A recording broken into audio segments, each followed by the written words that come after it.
The Malawi Congress Party (MCP) has a new era of leadership, electing Catherine Gotanihara as its first deputy president after a fiercely contested race. Hara triumphed over prominent challengers, including engineer Vitumbiko Mumba, solidifying her position within the party. In other key elections, Richard Chimwendo Banda was chosen as the new Secretary General, successfully defeating Simplex Chichola Banda. The newly elected National Executive Committee (NEC) members include Treasurer General John Paul, Legal Advisor George Kazibadige, Director of Economic Affairs Henry Mumba, Director of Women Affairs Jane Sendeza, Director of Public Relations Sam Kawale,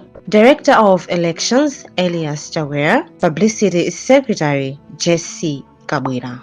These leaders join President Lazarus Chakwera and Director of Recruitment Madalitso Kazombo, who were elected and opposed earlier, forming the new NEC. Catherine Kotanihara pledged to work tirelessly to secure the party's victory in the 2025 tripartite elections. Meanwhile, Richard Chimwendo Banda expressed his gratitude to those who supported him, promising to work diligently for the benefit of the party.